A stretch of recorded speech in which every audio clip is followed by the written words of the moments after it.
Começa agora, Sotaques do Mundo, o único podcast produzido e apresentado por refugiados, que traz um olhar diferente sobre migração e refúgio, com histórias e experiências contadas por quem viveu na própria pele os desafios e acertos na chegada a um novo país. Olá, sejam muito bem-vindos para mais um episódio de Sotaques do Mundo, com Marifer Vargas e quem lhe fala, Carlos Escalona. Nesse episódio vamos falar sobre os movimentos sociais de migrantes e refugiados na cidade de São Paulo. Então, é um assunto muito interessante, um pouco falado, mas tem muitos movimentos que já vêm trabalhando há muito tempo. Então, para hoje, temos nossos convidados, que são de luxo. Mari, por favor, dá as bem-vindas para eles. Eu acho que para que um movimento seja realmente movimento, tem que fazer muito barulho. Tem que gritar alto. Tem que ser sentido. Porque só assim as minorias conseguem se expressar, realmente. Hoje a gente tem a Prosper Dindanga Sikabaka. Nada mais consegui pronunciar. Certinho.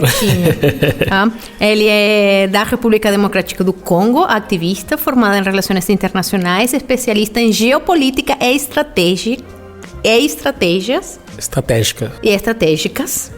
Ele é coordenador do projeto A Voz do Congo e é o congolês mais charmoso e cheiroso que vocês vão achar no cadastro do CONAR.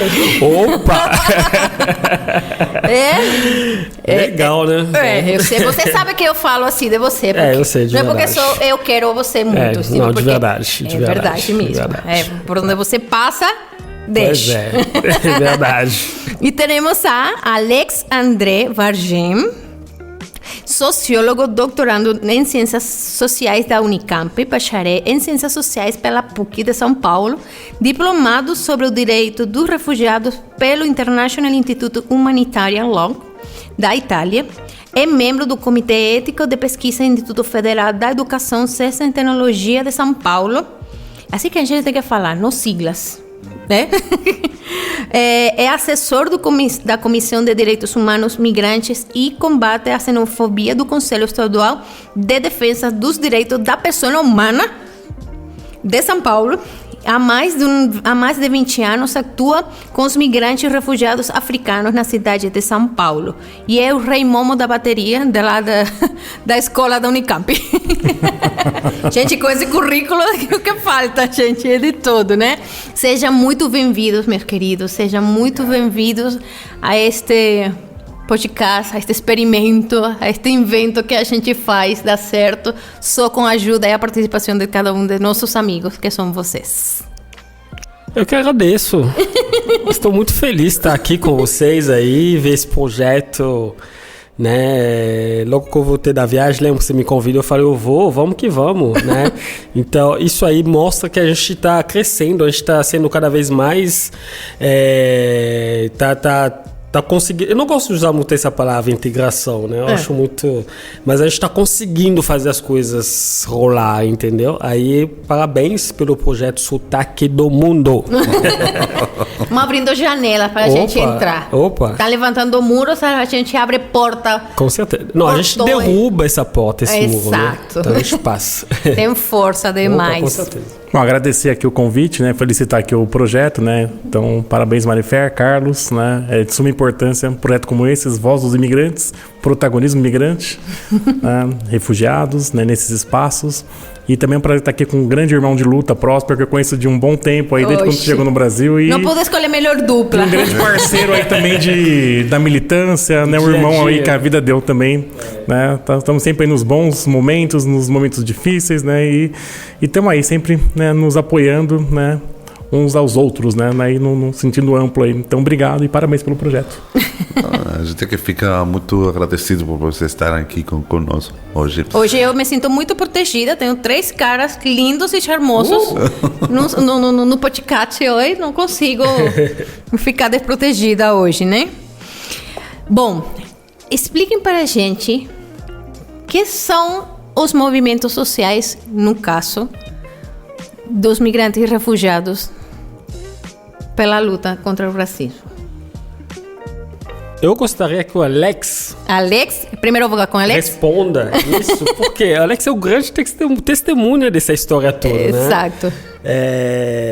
Como ele falou, o Alex é o grande irmão meu, amigo, irmão mesmo, de verdade. A gente compartilha várias coisas junto. Toda vez que tem que fazer alguma coisa, consulto muito ele, né? Pela sua vivência, pelo acompanhamento, né, dos movimentos de migração, de imigrante aqui. Eu acho que por isso eu passo a bola para ele, porque ele é especialista na área, ele é sociólogo, o cara acompanha, ele sabe, né? Eu vou só trazer a minha experiência e a gente conversar, entendeu? Exato. Então é com você, Alex. Nos ilustra, por favor, porque há muito desconhecimento sobre este tema. Muito.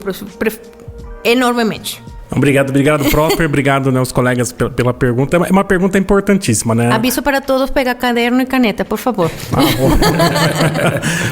Porque se a gente for pensar no cenário da migração, né, no âmbito das instituições, eu posso até colocar também algumas agendas de pesquisa e dificilmente há o recorte racial, isso é fato, né? O recorte racial negro, né? E as lutas antirracistas que geralmente não são debatidas nas pautas da migração, né?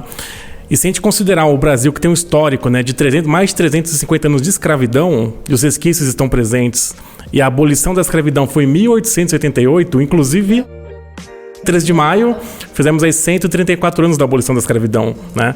Mas os resquícios estão presentes até os dias de hoje, né?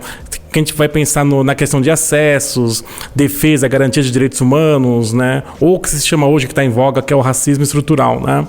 E isso, obviamente, como ele afeta a população afro-brasileira, também vai afetar a população migrante que está aqui, coloca o migrante aí nas diversas categorias, né? Que também em território brasileiro também serão vítimas do racismo estrutural. Então, frente às dificuldades, às adversidades enfrentadas no Brasil, particularmente na grande metrópole como São Paulo, obviamente você vai ter movimentos de resistência, né, de reativo, né? Ou seja, há uma situação de ineficiência e ausência de direitos. E, por outro lado, você tem uma reação dos movimentos migrantes, né? Aí, pegando o nosso caso aqui, africanos, haitianos, posso falar afro-latinos, afro-caribenhos, né? E por aí vai, os que são racializados, vamos dizer assim, que vão reagir frente a essas dificuldades, né? Com as suas diversas pautas. Então vão constituir movimentos, vão constituir associações, suas próprias organizações com as suas pautas específicas, né? Que é o protagonismo migrante, né? Eles estando à frente, constituindo suas pautas e também tentando aí agenciar com o poder público movimentos constituídos por brasileiros, especialmente o movimento afro-brasileiro. Então é uma questão reativa frente a uma desigualdade existente. Podemos numerar algumas algumas associações, movimentos que faz presença aqui em São Paulo? Isso aí é bem amplo, né? Porque se a gente for pegar por nacionalidades, né? Okay. A gente tem aqui um grande, né? O nosso grande irmão aqui, o Prosper, né? Da República Democrática do Congo, né? Que também tem vários. Tem a Voz do Congo, que faz um trabalho exemplar, né? Nessa questão de fazer uma análise, uma militância qualitativa, né? Qualitativa, análises de conjuntura, além de outros, né? Se a gente for pegar, por exemplo, de grupos de nigerianos, aqui a gente tem lá os povos indígenas de Biafra, tem os grupos de Yorubá. Se a gente for pensar dos angolanos, tem a associação de angolanos, tem lá a associação dos imigrantes refugiados do Mali, né? Também país africano, do Senegal, enfim. E é importante falar que mesmo dentro de uma nacionalidade também tem várias organizações também, né? Que são as visões também diferenciadas, né? Porque eu acho que no Brasil não estou generalizando, né? Mas acham que a África é um país. Você vem de onde? É da África. E acham que todos os países africanos acham que a África não é um continente, é um país só. É um país só. E isso fica como chama? Na dúvida, no mito, sei lá, qualquer coisa que na ignorância também. Na ignorância, sobretudo na ignorância das pessoas que acham, ele é da África. Mas e dentro da África tem uma diversidade.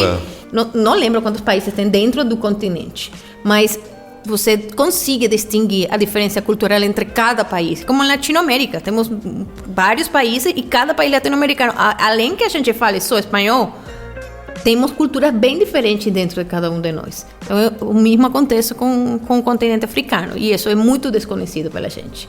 Supremamente desconhecido. Tomando em conta que o Brasil tem um alto porcentagem de população negra.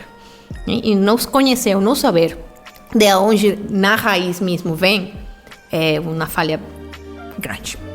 É isso. Existem muitas falhas, né, em relação a isso, né? Como você falou, essa ignorância existe, claro, na grande maioria da população que entende essa questão, quando fala da questão da África, esses estereótipos, né, que jogam em todos os negros, né, de forma geral aqui no Brasil, é lamentável, porque também não só a mídia ajuda muito nisso também, mas eu acho que a escola não ajuda em relação a isso, porque eu acho que a escola podia muito bem ajudar em relação a isso.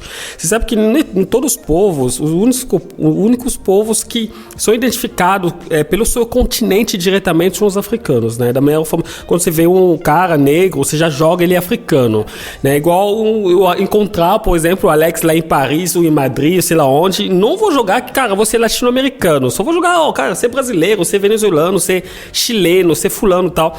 Então, mas aqui é o contrário, né? Eu sei o contrário, né? A pessoa te vê, a pessoa já joga, ele é africano. Sim, beleza, sou africano, mas da onde? Né? Beleza, mas da onde, pô? Né? São 54 países. Né? Não sei se aqui posso falar palavrão, eu acho que não, né? Tá liberado, você pode tudo, você pode tudo. Mas enfim, eu acho que é meio estranho, né, essa percepção, e isso acaba ajudando muito, né, essa ignorância ajuda muito na questão do estereótipo, do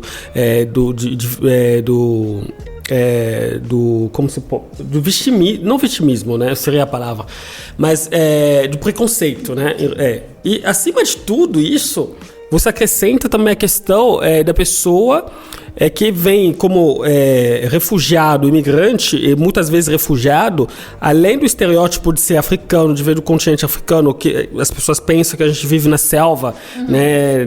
Que tem girafa, tigre, leão, não sei o que e tal. Tem também a questão do refúgio, né? A questão do refúgio vem acrescentando essa dificuldade ainda, né? A pessoa pensa, confunde o refúgio e o fugitivo, né?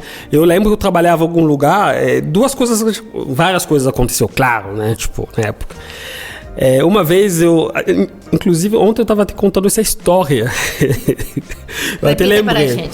Aí eu tava te contando essa história. Eu trabalho num hotel aqui em São Paulo, um dos grandes hotéis aqui em São Paulo. Na recepção, uma vez veio um cliente na recepção. Ele tentou me... eu acho... o Carlos trabalhou comigo no hotel, né, mano? Você esqueceu disso? A gente trabalhava junto lá. Eu lembrei agora, é verdade.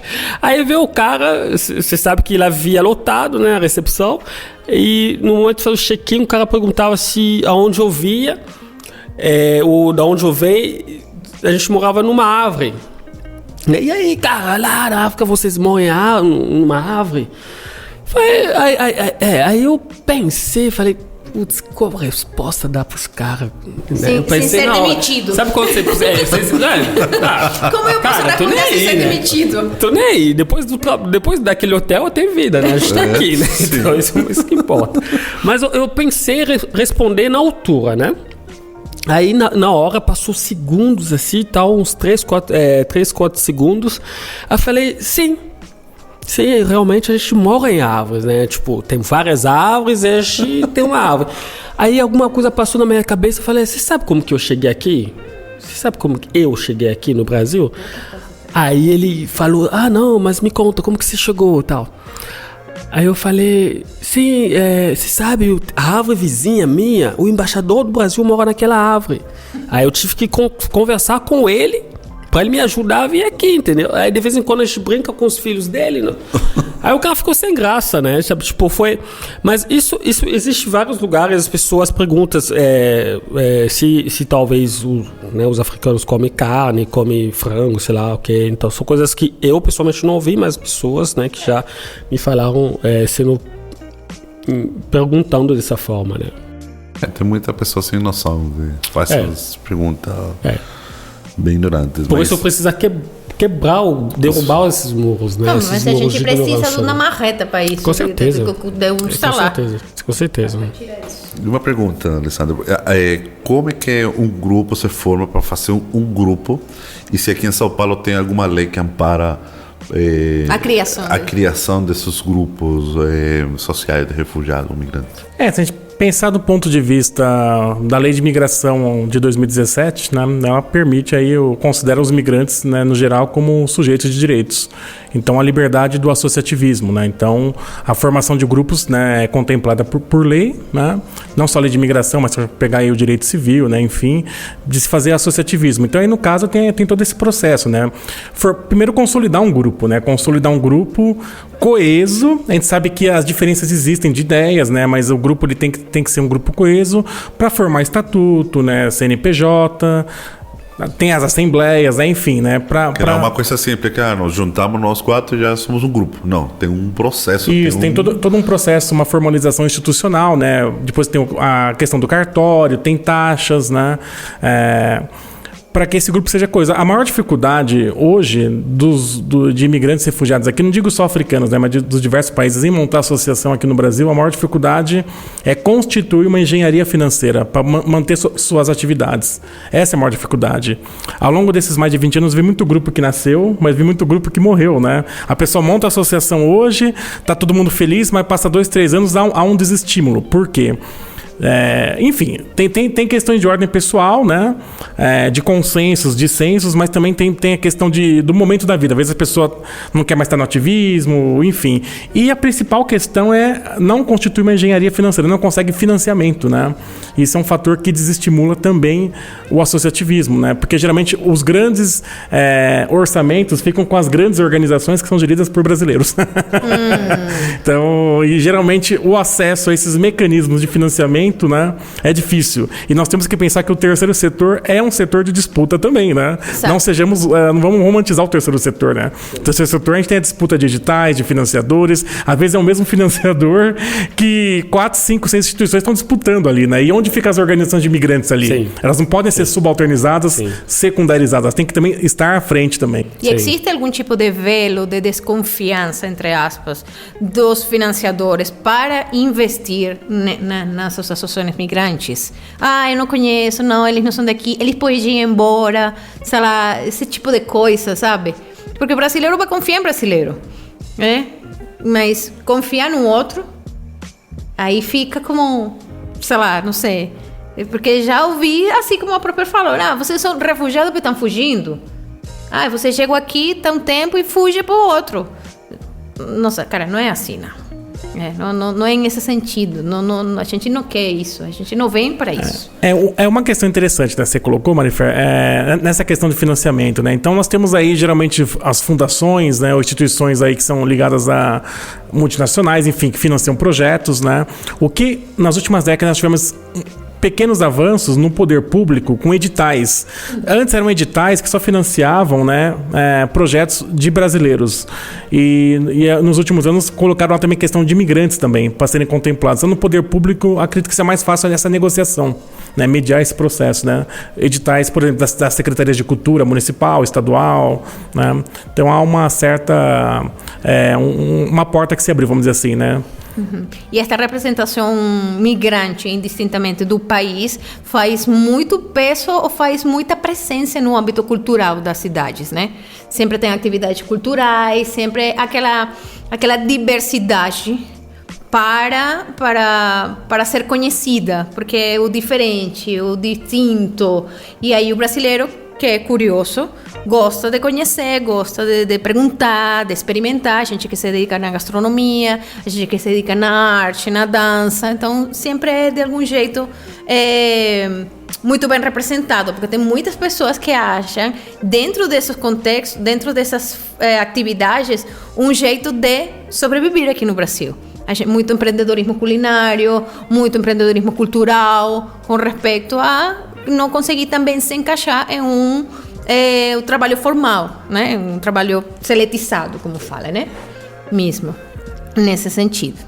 E tem, de algum jeito, o fato... Por exemplo, quando aconteceu o assunto do Moise, eu tenho que reconhecer que eu fiquei muito assustada, assim como ficou assustado um monte de gente, tá? Eu pensava muito em Carlos, que sai na rua. Eu pensei muito na minha filha. Ela é loira, mas tem um sotaque diferente. consigam ouvir a ela no metrô, ela já foi abordada por um polícia em uma banca de café da manhã e perguntando, ela escutou o sotaque dela e o cara perguntou: você é de onde? Não, eu sou da Venezuela. Você tem documento? Então, como assim? Ou seja, não é como... É um medo como mãe, sabe? É um medo por mim mesma, que alguém perceba meu sotaque. Porque, bom, eu sou branca e eu passo, mas aquele que não. Aquele que não é branco. Eu já fui a entrevistas de emprego com uma colega, com uma amiga muito querida, congolesa também, e a vaga tinha duas vagas. Uma para serviços gerais e uma para recepcionista. E aí, quando a moça saiu para fazer a entrevista de RH, falou para mim: você vem por recepcionista? Eu falei: não, eu venho por serviços gerais. Não, mas ela não vem por serviços gerais. Eu falei: não, quem fala 5 línguas é ela, não eu. Então, como... Nossa, é que é muita raiva, é muita coisa. Porque, caralho, a gente tem que ser encaixada em um lugar, sabe? Porque tem que... Ela, obrigatoriamente, ter o perfil de serviços gerais por fato de ser negra. Não é. Essa menina aí falava 5 línguas. Fez administração, tem mestria em administração e recursos humanos. Era eu que ia para a limpeza. Então, a gente é muito equivocada, muito ignorante em esse sentido. E eu acho que temos que procurar mecanismos para quebrar tudo isso, né? E aí, eu acho que das doenças do Brasil, que é o racismo, como ele quebra e rompe as estruturas, né? E como ai, uma palavra em espanhol, como desbarata a pessoa mesma, né? Como quebra por meio as pessoas, né? Como é a luta dos movimentos em contra do racismo mesmo. Eu acho que depende muito da questão do... Porque a maioria, né, como o Alex acabou de dizer agora, dos movimentos dos imigrantes aqui, eu vou voltar na questão do Moïse também um pouco. Ele se identifica por algumas temáticas, né? Então, por exemplo, a Voz do Congo, ele é muito... A ideia da Voz do Congo aqui, o trabalho dele, do projeto aqui, é de poder divulgar e fazer uma luta, chamar a atenção da população brasileira em relação a tudo que acontece no Congo. Né? Então, não da questão dos imigrantes aqui. Esse aqui a gente já vai em outra luta. Então, tem também os Biafra, né, que estão lá, fazem movimentos políticos, né, que eu estou falando. Mas também existem movimentos também em relação à dança, culinária, artísticas, né, pintores, sei lá o quê, né, e também, no mesmo tempo, existem também grupos que estão informal, que discutem essas questões que acontecem do dia a dia dos imigrantes. Isso que aconteceu quando a gente organizou o evento, a manifestação da morte do Moïse, né, para lembrar o Moïse Kabangabe, que é um conterrâneo meu, que foi assassino no Rio de Janeiro de uma forma covarde, né? Isso mostrou também, escancarou também o racismo estrutural do Brasil, porque ali você vê que a pessoa que trabalhou, que veio cobrar o seu dinheiro, foi extremamente covardemente assassinado dessa forma, né? E vários dias depois que isso, né, repercutiu na mídia, no mundo todo. Então, e essa é a diferença. Então, essas estruturas informais, esses grupos que articulam, que conversam, que pensam, né, na questão o que você acabou de falar agora, desse racismo estrutural, desse impacto, principalmente dos imigrantes que estão negros, né, de forma geral, ou racializado, como o Alex diz agora, essa falta de acesso às oportunidades, que seja de trabalho, como você contou agora, que seja nos espaços de articulações, às vezes a gente é ouvida como testemunha e não a gente é ouvida como sujeito intelectual que possa a contribuir realmente, mas está aqui, ó, conta a sua história lá, o que aconteceu lá no seu país. Cara, eu tô 10 anos no Brasil, você acha que eu vou lembrar de novo?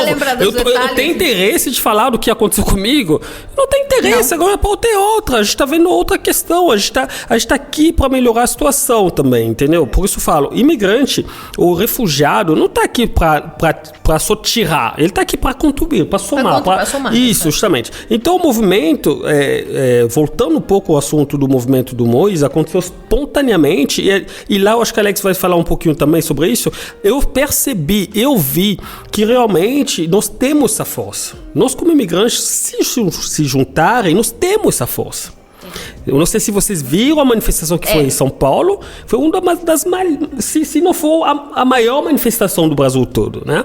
Mas foi organizado pelos imigrantes, com apoio, claro, dos movimentos negros brasileiros, alguns brasileiros que apoiaram a gente. Mas a ideia, o local, o formato, tudo veio da organização informal, né, desses imigrantes, entendeu? Então essa falta de oportunidade, por isso eu estou repetindo sempre esse negócio, que nós estamos num momento para quebrar os muros, quebrar as barreiras, quebrando isso politicamente, né? E muitas coisas vão mudar somente quando também os imigrantes vão se envolver na política local, começar a ter espaço nos lugares de decisão, espaço nos lugares de fala.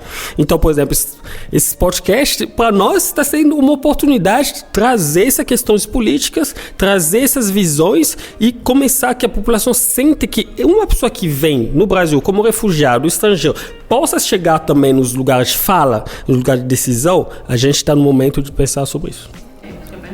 E uma coisa que a gente já havia falado, que você está trazendo, e a gente já falou muitas vezes sobre isso, sobre essa migração estruturada, que muitas vezes fala que a migração, refúgio é a mesma coisa, mas dentro também tem algumas traduções diferentes. A gente já falou sobre isso, né? Muitas vezes. Porque você não pode comparar como é tratado um haitiano chegar um espanhol, um italiano. É totalmente diferente o trato, o tratamento, a documentação, é tudo. E a gente já viu uma evolução também que toda migração também tem é cíclica. Primeiro foi os haitianos, depois os sírios, depois congoleses, angolanos, depois chegaram a oleada venezuelana, depois chegaram a afgano, e agora tudo Ucrânia. Então, e também na documentação que a gente estava falando, aconteceu muita coisa também. Então, para uns esperaram demais e outros foram rápido, na hora. Sim. Então, na hora. Querendo ou não, também tem uma seletividade. Claro. Na seletividade. O classismo, né? Eu queria comentar, né? A seletividade sempre teve no Brasil, né? É como eu falei, né? O Brasil ele tem a segunda maior população negra do mundo, só perde para a Nigéria, né? A maior população negra fora de África. O Brasil foi o país que mais escravizou africanos, né? Mais de 4 milhões, e foi o último das Américas a abolir a escravidão. Então é sempre bom resgatar isso para entender o presente, né? Nos debates da migração, né, eu faço uma crítica. Nos debates de migração tem aquela frase que eu acho que é muito clichê, do somos todos imigrantes. Eu já não concordo com essa frase. Por quê? Porque nós, afro-brasileiros, né, me colocando aqui como um pesquisador ativista homem afro-brasileiro, né, negro, né, os meus antepassados não vieram como migrantes, vieram escravizados, né? E quando tem essa frase do somos todos imigrantes, ela é plausível para quem tem seus antepassados brancos, né, europeus, né, asiáticos, é bacana, é bonito, mas para nós é 3 de maio, a abolição inacabada, né? Não sabemos nossas origens, né? Já me perguntaram, os seus antepassados vieram de onde, né? Eu falei, não sei, porque apagaram registros e até hoje não pagaram indenização. Não pagaram indenização da escravidão. E tem famílias brasileiras aqui, eu não digo só milionários, de classe média aqui, de Vila Madalena e Pinheiros, que foram donos de escravos também, né? Então, minha mãe não teve reparação, minha avó não teve, nem meus bisavós, né? Então, a população afro-brasileira tem esse gap histórico, né? Da não reparação, já começa por aí, né? Então, e se a gente pegar, né, o Carlos falou bem, esses ciclos, né, da migração, a migração africana contemporânea, depois da abolição de 13 de maio de 1888, o Brasil implementou políticas eugenistas de embranquecimento da população brasileira. Era o que os intelectuais e a elite política da época queriam, embranquecer o Brasil, para desenvolver o Brasil, né? Isso no período republicano, 1889, né? Queriam embranquecer o Brasil. Inclusive, tinha decretos que impediam a vinda de africanos para o Brasil. Depois da abolição, os africanos só foram entrar no Brasil na década de 60. Na década de 60. Então, um espaço aí grande de décadas. Por quê? Porque os países africanos lutaram para adquirir a sua independência frente aos colonizadores europeus, né? E o governo, na época de Jânio Quadros, em 1961, começou a estabelecer relações diplomáticas. E quando vai estabelecer relação diplomática, começa a instalar postos consulares, embaixadas, aí começa a vir um fluxo, né? Essa regulação de fluxo. E é bom salientar que os africanos que vieram, o grande fluxo depois que não vieram na condição de escravizados, né? Na década de 60, os que chegaram aqui vieram como estudantes, né? Nas grandes universidades, né? Que é um programa que tem até hoje, PEC-G, PEC-PG, né?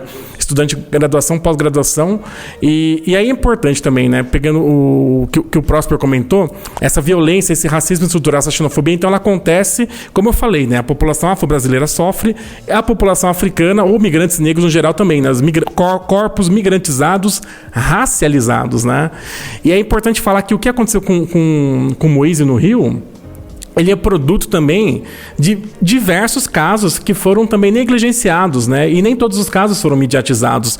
Rapidamente, só para colocar alguns exemplos, né? Não, rapidamente não, tem seu tempo. Tá, obrigado. Eu tenho aqui meu caderno e minha caneta. Tá certo, obrigado. Essa violência, ela é física ou simbólica. Eu sempre falo que aquela violência que o brasileiro racista ou xenofóbico, ele não vai manifestar contra corpos afro-brasileiros, ele vai manifestar contra corpos de imigrantes, né, especialmente negros, né? E a história sempre nos diz isso. Em 2007, na Universidade de Brasília, tinha um alojamento de estudantes africanos, né? E estudantes africanos, uma classe média alta que vem estudar aqui no Brasil, né? Um certo dia, estudantes brasileiros foram lá e atearam fogo no alojamento de estudantes africanos, 2007, né? Porque eles eram contra a presença africana numa universidade de ponta, a Federal de Brasília. Foram lá e atearam fogo. O incêndio foi tido como criminoso. Por sorte, ninguém se feriu, né? Foi um caso escandaloso na época, 2007. Passado recente. Em 2011, mataram Tony Bernardo, da Guiné-Bissau, que era um estudante da Federal do Mato Grosso, né? Um guineense, né? Que foi assassinado por um casal de empresários e 2 policiais à paisana, porque ele foi solicitar informação numa pizzaria e ele foi espancado. Ele veio estudar no Brasil e voltou para Guiné-Bissau no caixão, né? O governo da Guiné-Bissau, na época, cobrou o Brasil. Como assim, né? Nós mandamos para vocês, Brasil, nossos melhores quadros e vocês nos devolvem no caixão? E na época, né, 2011, o ministro das Relações Exteriores do governo na época teve que pedir desculpas públicas à Guiné-Bissau, né? Porque foi um caso vergonhoso, né? É o mínimo. O mínimo, né? Em 2012, teve o assassinato da Zumira, aqui em São Paulo. A Zumira, uma estudante angolana fazia pós-graduação em engenharia, foi assassinada aqui no bairro do Brás. Ela confraternizava com seus pares num bar da região. Chegou um cara, né, brasileiro, começou a ofender ofensas racistas aos angolanos, seus macacos, né, enfim. Depois ele voltou atirando, matou a Zumira e feriu outras 4 pessoas, né? E na época teve um movimento social que surgiu daí, Zumira somos nós, né? E também, né, só enfim, são vários casos, só colocar mais um. Em 2012 também, fez agora 10 anos, né? 26 de março de 2012. E eu lembro da data porque eu tava lá, eu vi. Okay. E a maioria dos casos que eu tô relatando, eu presenciei, né? Presenciei, atuei, enfim. Em 2012, aqui no centro de São Paulo, na região da República, Ipiranga, São João, nós sabemos que lá se concentra uma grande quantidade da comunidade africana, né? E nós tivemos numa tarde de dia de semana, na cidade que alguns falam uma cidade cosmopolita, que acolhe bem todos, né? Minha todo mundo. Todos são, né? O que falam, né? O senso comum, né? nós tivemos uma mega operação policial perpetrada pela Polícia Federal que cercou todo o quadrilátero e todos os imigrantes negros, né, africanos, haitianos, foram detidos e, de forma arbitrária, levados para a Superintendência da Polícia Federal na Lapa, né? Onde a gente tira documento. Exatamente. Foram 575, né? Africanos e haitianos levados de forma arbitrária a poucos metros ali da prefeitura de outros espaços de defesa de direitos humanos. E eu lembro que nós provocamos o governo na época, como assim, né? Navio negreiro contemporâneo, fecha o quadrilátero, né? Pega lá quem é preto, joga no ônibus e leva pra PF. E veio uma resposta que eles falaram: os alienígenas encaminhados à Superintendência da Polícia Federal na Lapa apresentavam indícios de irregularidade quanto à situação jurídica ou de estado em solo brasileiro. Alienígena é a categoria que a PF usava na época, e alguns documentos até hoje, que diz respeito aos estranhos, né? Estranhos. Obviamente que não é uma palavra que é apropriada para o nosso vocabulário, né? Português, enfim. Mas é o termo técnico que se utilizava. Tem até hoje esse documento. Porque falavam que a maioria não tinha documento e levaram, né? Ah, mas não tem documento, é preto, né? Então o critério ali, nacionalidade e a cor da pele, né? A cor da pele é um marcador social da diferença, né? Não tem como a gente fugir disso no debate da migração. E a maioria tinha documento, foram soltas aí horas depois ou no dia seguinte, né? E alguns que estavam sem documentos foram notificados a deixar o Brasil. Mas nós questionamos essa operação na época. Como assim, né? Uma tarde de semana, pega todo mundo, joga, né? Enfim, não é assim. E hoje a gente tem a nova lei de imigração, né? Isso não quer dizer que outros migrantes também não... Que a lei da migração 2017 é um avanço, claro, né? Mas não quer dizer que o agente de fronteira, né? Essas duas dimensões, a xenofobia perpetrada pela sociedade ou por agentes do Estado, ela permanece também, né? A gente sabe que nas fronteiras brasileiras, migrantes que têm todas as prerrogativas para entrar no Brasil também são muitas vezes impedidos de entrar e ficar em espaços de confinamento, né? Então, ou seja, existe essa seletividade que o Carlos fala, né? Existe ainda hoje, isso é histórico no Brasil, como eu falei, desde lá das políticas eugenistas, né? De se pensar um Brasil branco, né? E que felizmente ele não ficou totalmente branco, ele é diverso, né? Então tem branco, tem 54% de afro-brasileiros, tem os indígenas, que a gente também sempre se fala do debate indígena também na migração, que é pouco falado também, né? Não só referente aos uaraus, né? Nossos irmãos venezuelanos, mas também nós temos aqui os povos, né, da América do Sul também, né, bolivianos, né, quechuas, aimara, os equatorianos otavalenos, salassacas, né, os mapuche do Chile, os guarani do Paraguai, enfim, é um debate amplo, né, e geralmente o debate da migração ele não faz esse recorte, né, racial, né, muito pouco debatido. E aí, por fim, né, é importante também falar que o racismo estrutural também, assim como ele impede também, né, como eu falei, né, afro-brasileiro, africanos, mas é também observar o racismo estrutural no âmbito das grandes organizações de direitos humanos que trabalham com migração, que geralmente não tem africano nem afro-brasileiro contratado para estar em posto de coordenação nem direção. Então, geralmente, o perfil é o homem branco, cis, heteronormativo, que está à frente das instituições de migração, falando em nome de imigrante, né? Então, assim como há dificuldade para africano, para nós afro-brasileiros também, né? A gente não vê diversidade, né, nos postos de comando das ONGs brasileiras, né? E isso não promove diversidade e elas acabam reproduzindo o racismo estrutural também. O profeta não crê.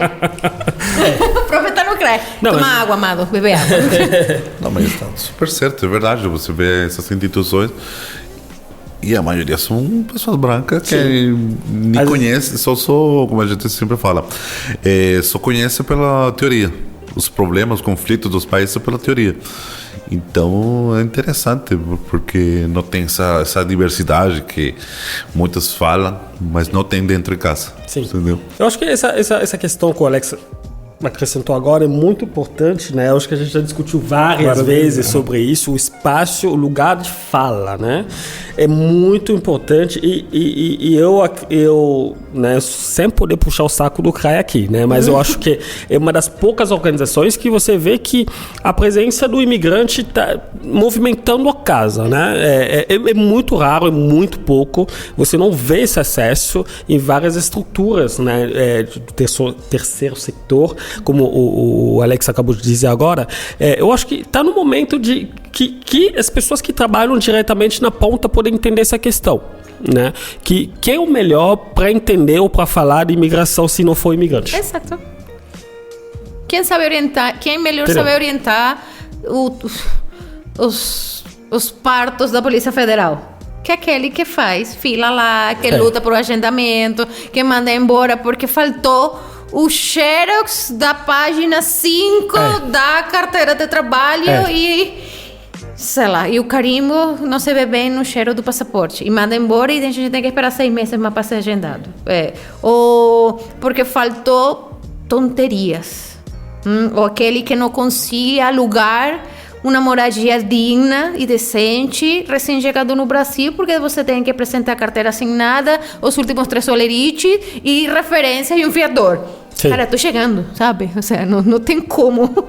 E acabei de sair do abrigo, que deram 3 meses para eu me organizar. Como eu faço? Vai vir um outro a me explicar sobre isso? Eu lembro quando estava novo aqui, estava morando na casa do imigrante, e eu fui para o CAD. E minha surpresa é que os que me atenderam eram 2 congoleses. Sim. Porque para mim foi muito... Tinha uma turma lá, né? Muito legal. A maioria são meus amigos também. Porque... Os escolhidos. Querendo ou não... os escolhidos. Verdade. Você sente essa empatia. E eles sabem porque a gente está passando. Sim, com certeza. E aí, nossa, depois que a gente foi sendo amigo... Mas você tem esse contato, você tem essa empatia, ele sabe o que passou. E não deu certo, mas aquela palavra, aquele aliento que dá para você não desistir, é muito importante também. Então, acho que é muito importante que essas instituições, assim que você está lá no CRAI, tenha uma pessoa também, não só brasileira, você não tem... Você vai virar diretor do CRAI? Minhas ambições são bem o Alex tem que bem maior, muito maior, começa por algum lugar, muito além, entendeu disso. Mas eu vejo, eu acho que o modelo, o formato do centro do CRAI, né? Para quem não conhece, o CRAI é o Centro de Referência ao Imigrante, é o atendimento aos imigrantes. Não recebi autorização de falar disso aqui não, tá? Mas enfim, mas é um dos modelos que deu certo, porque o fato de ver a estrutura da casa inteira é formada por pessoas imigrantes. Claro, tem muitos brasileiros natos lá, mas a maioria são pessoas que veio da imigração, né, que são imigrantes e tal. Então, porque a questão da imigração, ela é muito...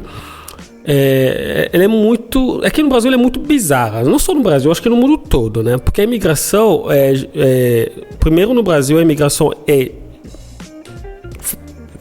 o Ministério da Justiça que posso falar, não sei se essa palavra está certa, gerencia todo esse ramo, mas também é a polícia, né? Então vê que todo que está em relação com o estrangeiro, tá ligado com a Polícia Federal. Entendeu? Dá medo, entendeu? Então, muitos imigrantes, quando vêm, né, a gente sente a frustração com toda vez que eles vão na polícia. Às vezes você vê que uma coisa que eles podiam, ou que podia na hora reclamar, mas não consegue reclamar por fato de estar dentro de uma polícia, de uma delegacia, de uma superintendência da polícia. Isso acaba colocando barreiras. Então, o fato de chegar, por exemplo, nas estruturas que cuidam dos imigrantes, os caras vêm e desabafam.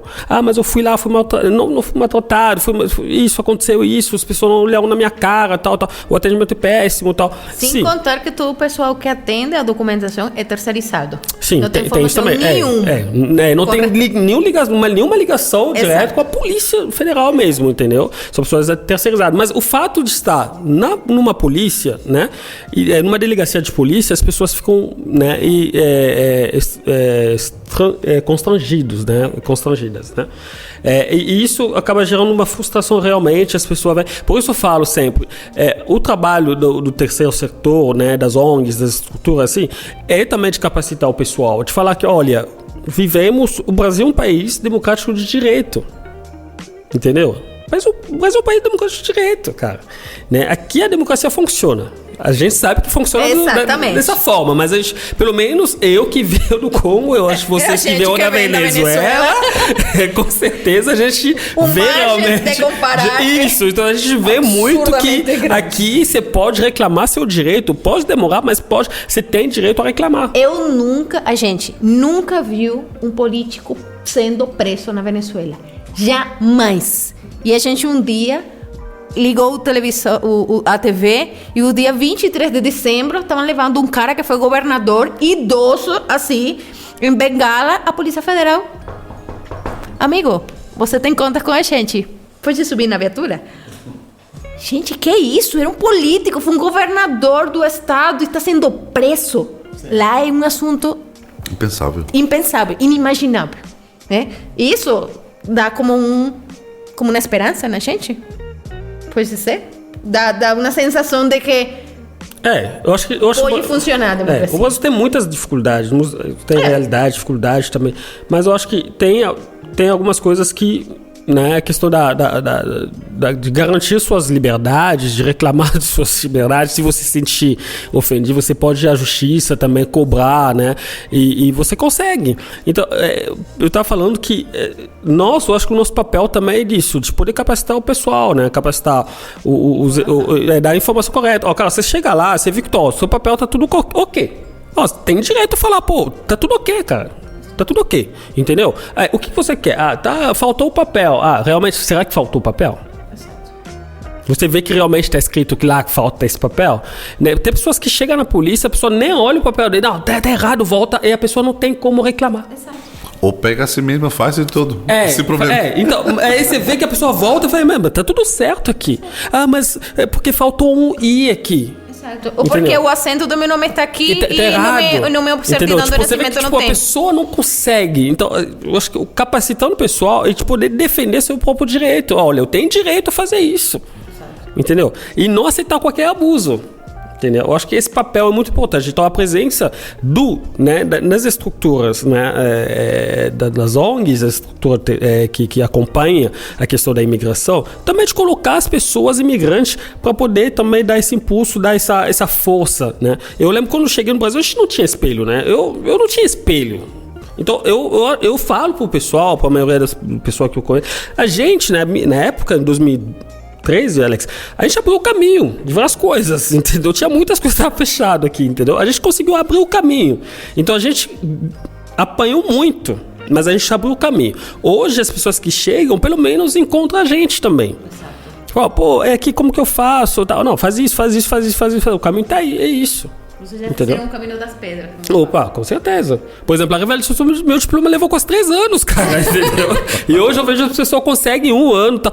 Mas a gente foi a primeira turma que a Compassiva ajudou. Mas levou 3 anos. Foi a dificuldade de entender a revalidação do diploma do imigrante, como que funciona, do refugiado e tal. Então foi abrindo aos poucos, né? Abrindo aos poucos que a gente consegue chegar até lá. Entendeu? Eu lembro que... Acho que você ia falar alguma coisa? O que vai falar? Fala. Sim, não, eu só falar de alguns movimentos sociais, né? Pegando o Próspero comentou da questão da Polícia Federal, né? E vai fazer agora 1 ano, né? Foi no final de junho de 2021, ano passado, que grupos de imigrantes, né? Então, africanos, haitianos, latino-americanos, inclusive, que puxaram, né? Mas os movimentos, né, de imigrantes, sem as organizações. Era um movimento constituído por imigrantes, né? Então, América Latina... África, Haiti, que foram na porta da Polícia Federal numa manhã, né? De sexta-feira, para protestar. Do Clay também, tá? Foi o dia que eu fiz o documento da minha mãe com minha mãe. A gente estava saindo. Para falar do agendamento, né? Para falar do agendamento. E aí, eles estavam fechando a rua. E aí duramos um bom tempo. Isso, então, isso. E aí foi um movimento puxado, né? Por muitos ativistas, né, de Bolívia, Peru, que puxaram, conversaram com, né, irmãos de outros países, virou um grupo ali, e o pessoal foi interessantíssimo esse movimento. Então, uma bandeira que unificou ali diversas nacionalidades aqui em São Paulo, né? A questão do agendamento, documentação, que é um tema comum a todos e todas, né? Enfim, Acho que um outro movimento também que é importante falar, né? O Prosper tinha comentado, é essa questão do ativismo transnacional, né? O Prosper vai lembrar, né? Em 2020 vai fazer agora 2 anos, né? Já a gente vai passou ficando muito velho e começa a contar a história, né? E quando eu começo a citar datas. As datas, né? Lembra quando no 94 a gente foi... Vai ser ontem, Foi no né? dia 6 de setembro de 2020, né? Nós tivemos o ato no Largo da Batata, né? Em Pinheiros, né? Para dar voz enfim, denunciar o que acontece no Congo, né? Na República do Congo, genocídio. E eu lembro que quando o Prosper me procurou um mês antes, né? Alex, vou fazer um ato. Falei, vamos embora, Prosper. A gente tava no auge da pandemia, né? Bem na pandemia. A gente foi, andou na Paulista, andou aqui, andou tal, República. Não, vamos fazer ali na Largo da Batata, tem espaço, dá pra fazer o distanciamento. Com máscara. Né, com máscara, né? E foi um ato sensacional, porém a mídia não cobriu, né? Não teve nenhum tipo de... Né? Até fiz um texto depois, né? Sim. Publicado no Migramundo sobre o ato, né? Silvi estava aqui, né? Sim. Claudine, Pichu, Prudence, Hortense, né? Então houve Nossa, enfim. uma participação de muitas lideranças congolesas e das outras nacionalidades, né? Uma implicação total. E a gente já sentiu não o seu afastamento, mas a gente sentiu a falta também das instituições, sim, né, sim. que apoia, né? Como você falou, né? A característica do evento do dia 6 de setembro de 2020 foi na pandemia, claro, mas no mesmo as pessoas falam, foi na pandemia, cara. Mas tinha muita gente reclamando contra o Bolsonaro aqui na Paulista. Direto, entendeu? Tinha gente indo na rua direto. Então, por isso eu falei, Alex, vamos à rua também, pô. E a gente fez toda a logística, né? Se todo mundo vai reclamando do direito dele, a gente Mas também entende. a gente é sujeito de direito. Isso, e aqui tô falando aqui, a gente tá no país democrático de direito. E outra coisa, falando dessa questão da capacitação, muitas pessoas me procuram, como eu tava, mas e aí a polícia? Eu falei, não, cara, a gente não tá no Congo aqui, caralho. Exato. Entendeu? Tipo, a gente não tá no Congo. Esse é A gente não tá no Congo, a polícia não vai fazer nada.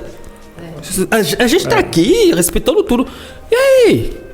Deu certo, foi um sucesso. Foi uma das manifestações que houve muita participação, até dos congoleses, que nunca participou em nada. Foi bem tocante, né? Foi super legal, entendeu? Bem no meu... E o que eu destaco também, Prosper, desse dia, né? É que no final, né? No final da manifestação teve também...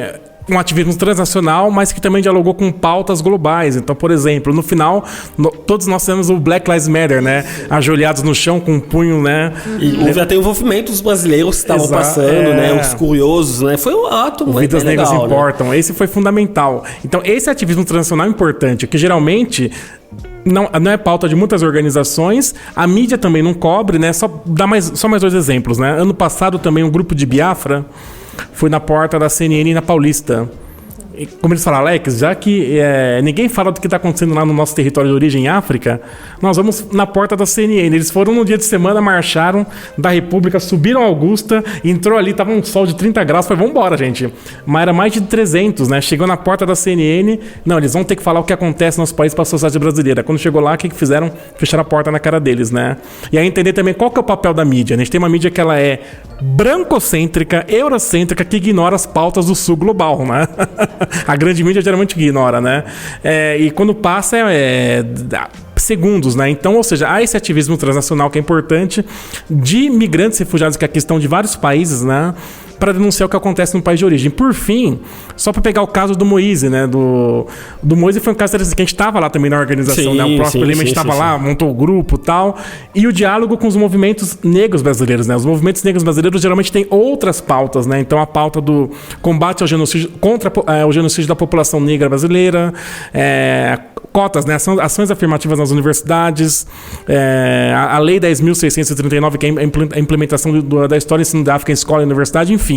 E os movimentos africanos são outras pautas, mas acho que ali foi um fio condutor, né? A morte do Moise, como eu falei, não foi a primeira, nós sempre tivemos africanos ou corpos imigrantizados, mortos no Brasil, isso sempre teve, né? Mas tomou uma dimensão importante, e essa junção do movimento, né? Naquele dia que nós fizemos o ato, com os irmãos do movimento negro brasileiro, né? E que foi, acho que um sucesso, foi como o próximo, foi a maior marcha, no caso aí de imigrantes, né? Que nós tivemos aqui na Paulista, né? Acho que foi uma pauta bem interessante, a constituição, a união, né? De movimento negro e movimentos africanos, né? Acho que foi sensacional, né?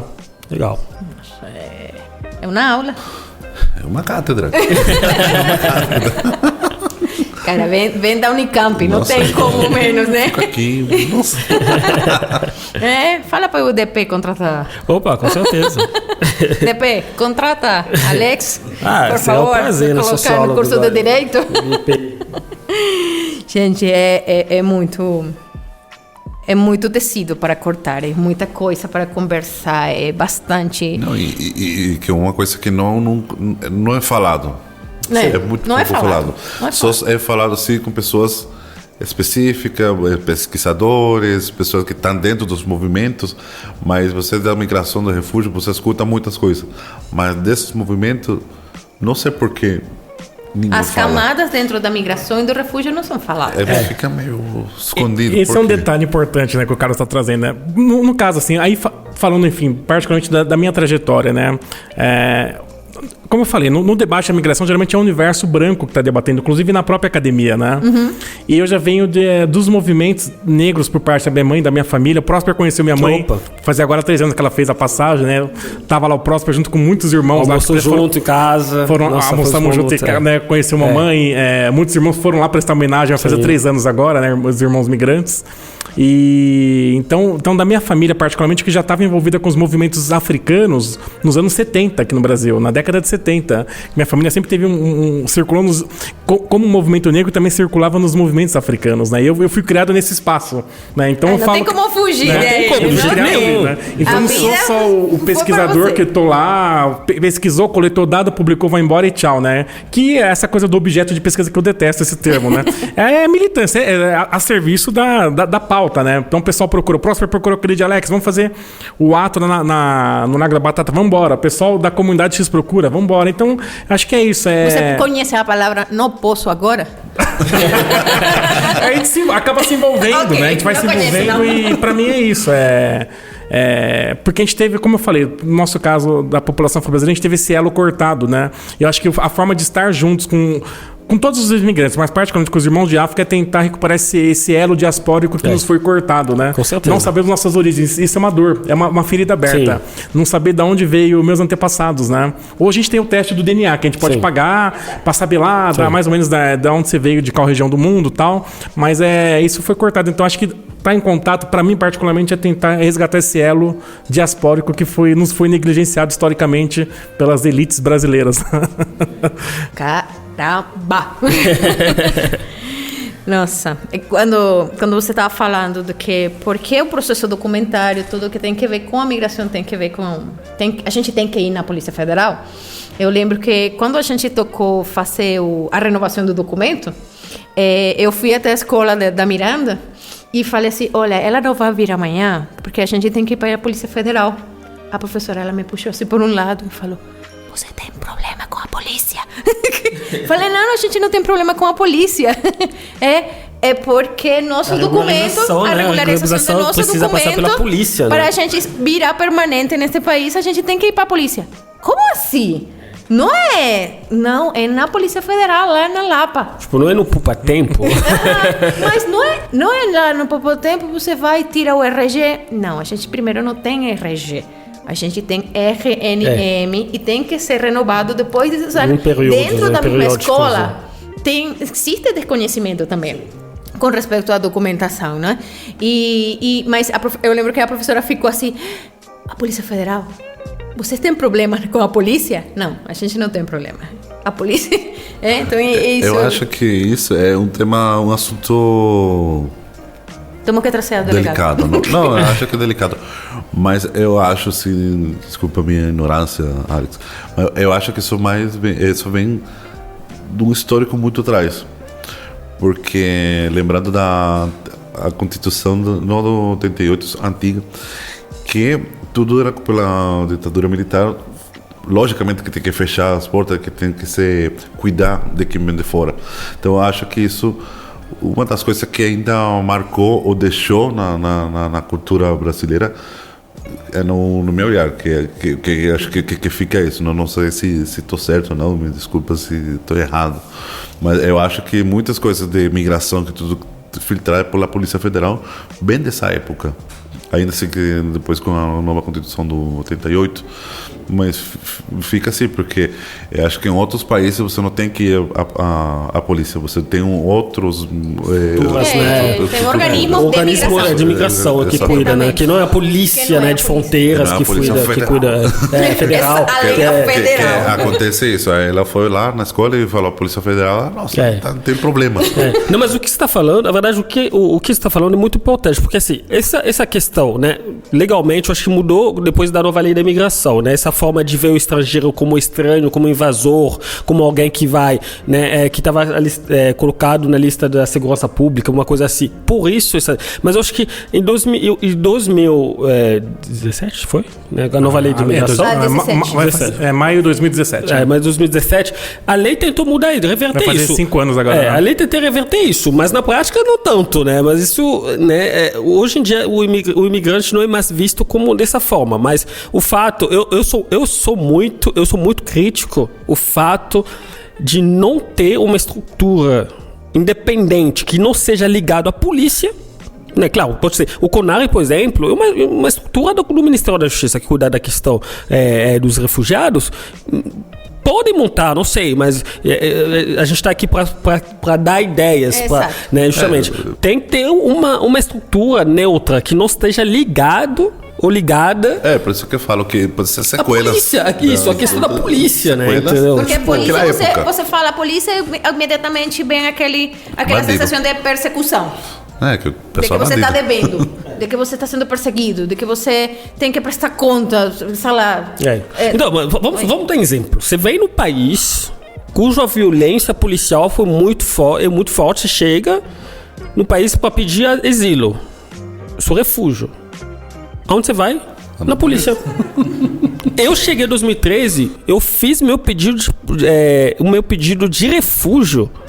Foi na Polícia Federal, diante de um policial me questionando. Eu também, quando eu fiz... Entendeu? Hoje em dia mudou. A gente mudou bastante. Era meio chocante. O funcionário com aquela certeza, pistola... armado, tudo. Aí você falou assim... Entendeu? Aí pedindo... existe. Não, mas assim, enfim... É meio intimidatório. É assustador, cara. Entendeu? É assustador.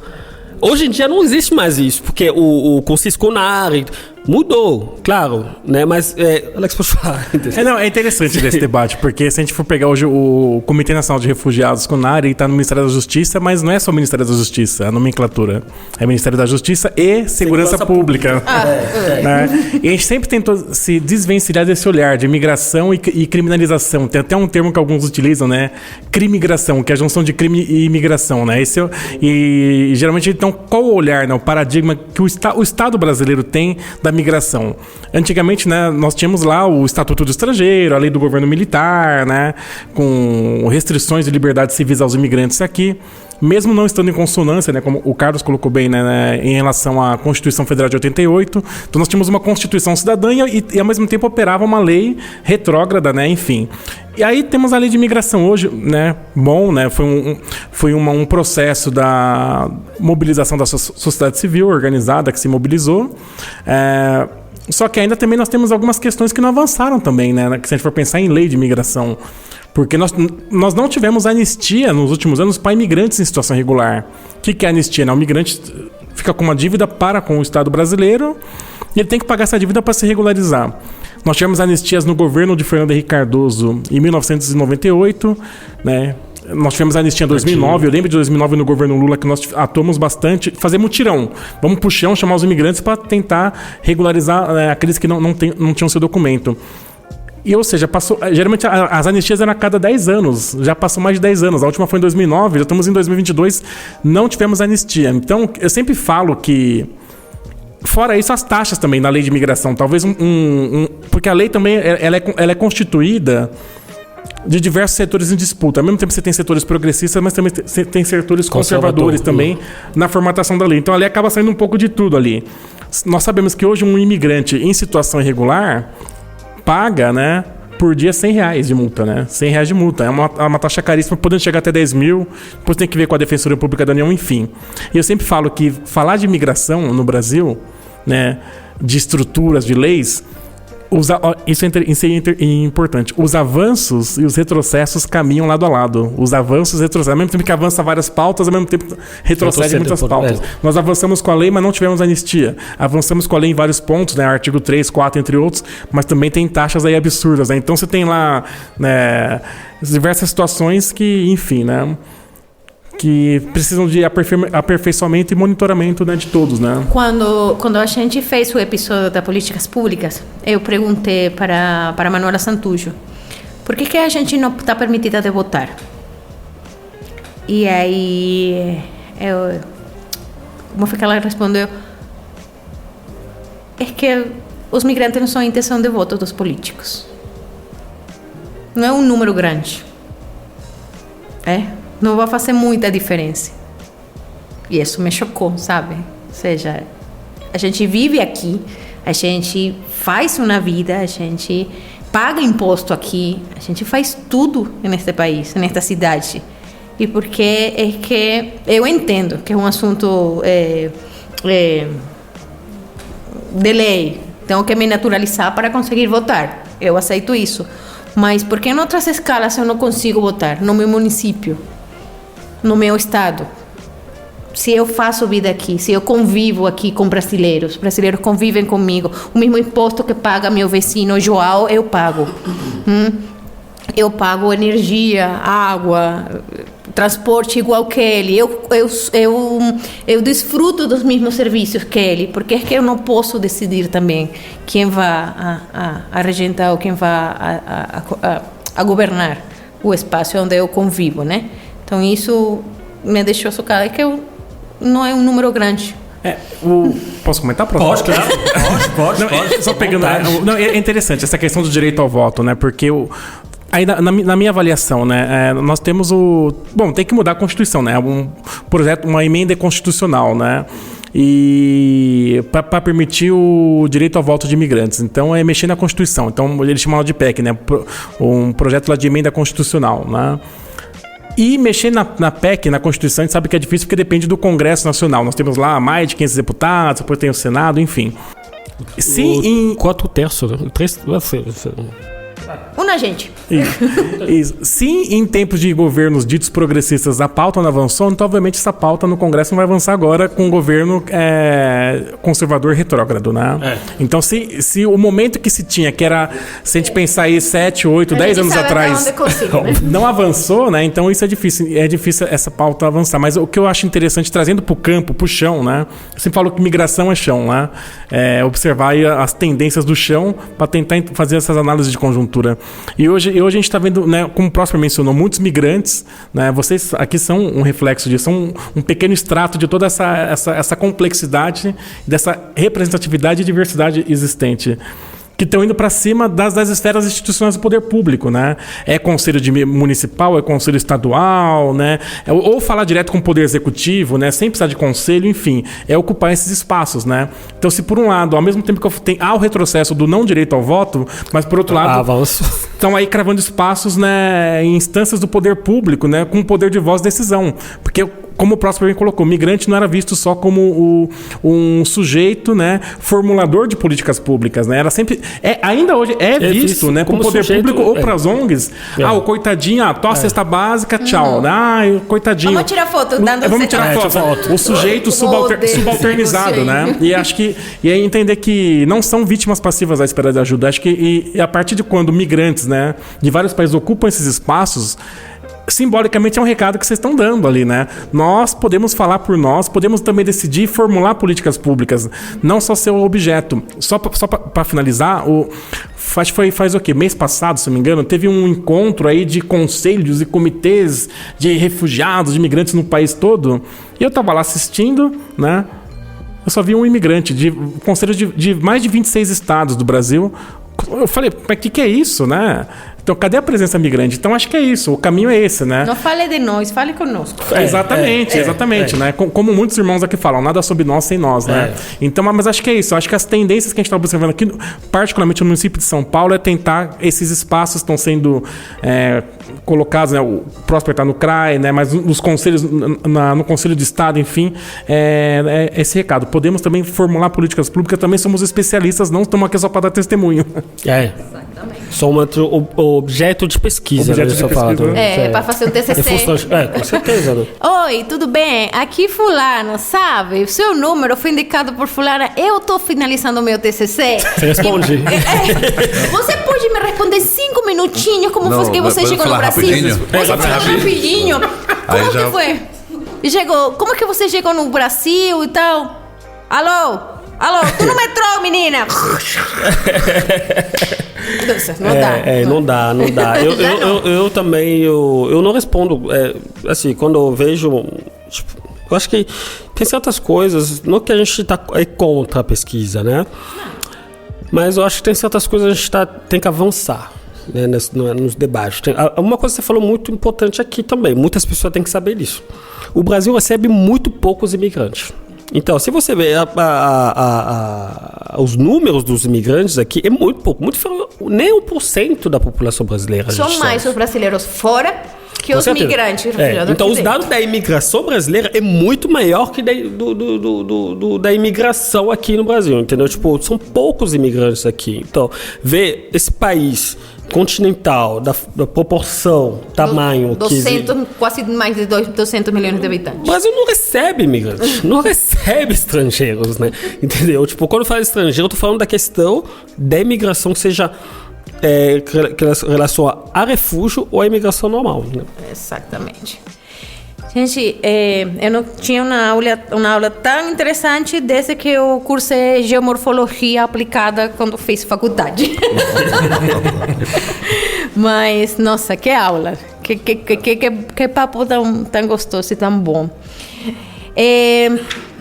Bom, eu acho que não ficou nenhuma dúvida. Não, para nada. E aquele que ficou com dúvida, manda no chat ou manda pelo Instagram, que eu dirijo para eles. E eles com certeza vão responder, gente. Bom, para todos os nossos convidados, a gente faz 3 perguntas bem simples. Qual a palavra mais bonita no português? Se ganhar, vou pedir música no Fantástico. Pode pedir música? Na sua história eu posso botar uma musiquinha. Qual a palavra mais bonita no português? Eu não sei assim, se mais bonita, mas talvez mais significativa, né? Resistência. Resistência. Para você, amor? 3 palavras? A palavra mais bonita ou mais significativa, mais linda no português. Que você já aprendeu, porque português não é só a língua. Cara, ok. Não, eu tô pensando, né? Verdade, cara. Nunca pensei nisso. Como assim nunca pensei nisso? E a gente pensa, paga, vive e fala português. Pois é. Viu? Qual seria a palavra, tipo... o Alex falou significante, mas eu acho que a palavra mais bonita... Ai, não sei, cara. Tô na dúvida. Que não seja um clichê. Que não seja um clichê? Eu falo amor, né? Amor? Eu acho que amor. Amor arrastadinho no final. Amor afrancesado? L'amour. Tá. A palavra no português que não tem tradução em outra língua. Que não seja saudade. Eu ia falar saudade, cara. Não! A palavra no português pode ser uma frase, uma gíria, uma palavra que vocês tenham no português, no caso, que não tem tradução em outra língua. Você falou gíria, pode ser, né? Pode ser gíria, uma frase, uma palavra, sei lá. Vou começar com o Próspero. Peraí, tô pensando aqui. Tô pensando também, mas tem uma gíria. Tem um amigo meu, uma vez falou, cara, cadê aquele bang? Bang. Que bang? Eu não sei. Aí eu pensei na minha língua, em Lingala, bang significa maconha. Oica. Aí eu falei, o que é bang, cara? Tipo, aí ele não soube me explicar, né? Então eu não sei. Que é o bang? Bangui. Bang? Tipo, cadê meu bang? Tipo, aí eu falei, bang? Como você sabe bang? Bang ele... Entendeu? Tipo, É bang que eu sei. aquele bang? Será que, tipo, você não nasceu lá em Kinshasa? Entendeu? Pra você, Ari. Não sei, não é uma gíria que geralmente se fala muito. Aqui em São Paulo a gente tem muita, né? Enfim, Ok. né? Mas talvez que vá de encontro nesse momento, né? O é nós, né? O é nós é nós, na verdade somos nós, né? Mas na gíria, tá? É nós, né? E no caso é o estamos juntos, né? E acho que significa nosso encontro aqui hoje, estamos juntos, né? É nós. É nós. É mesmo. Somos nós, né? Exato. Né? A palavra mais bonita que você já aprendeu em outra língua, que não seja o português. Pegou. É. Pode ser francês, lingala. Pode ser francês, mas francês também é... Não sei, cara. Alex, começa. Esta é a parte do podcast, todo mundo fica calado. Aqui vai todo mundo pensando. trava. Todo mundo trava aqui. Ninguém é preparado, né? De verdade. Porque assim... Todo mundo vem. Aqui. Todo mundo disparado, Repete de novo, a falando, palavra- Eu vou falar gritando. francês, então, né? Nous sommes ensemble, nós estamos juntos, né? Estamos juntos. Estamos juntos aí na luta, né? Nous sommes ensemble. Isso é em que língua? Francês. Em francês?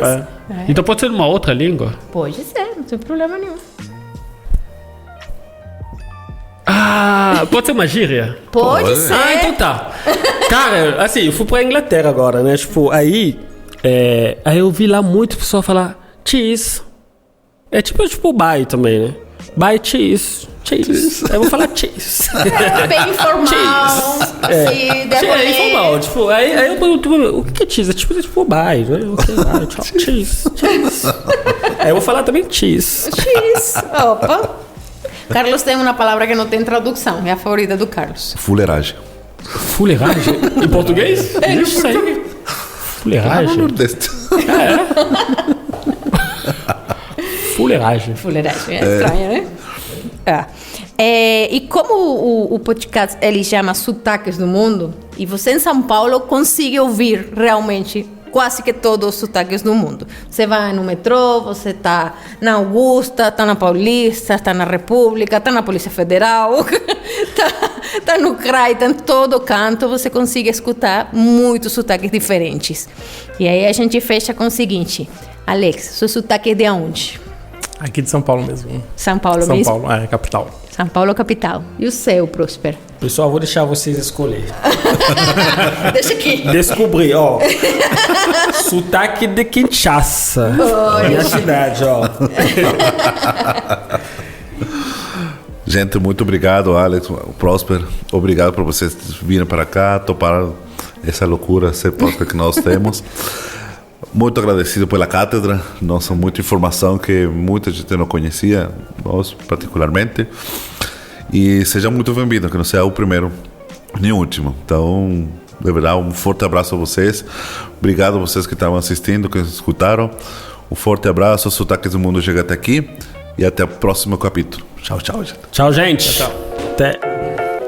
Você ouviu Sotaques do Mundo, com Mari Fer Vargas, Carlos Escalona e seus convidados Prosper Dindanga e Alex André. Fique ligado em nossas redes sociais e plataformas digitais. @Sotaques do Mundo. E não perca os próximos episódios.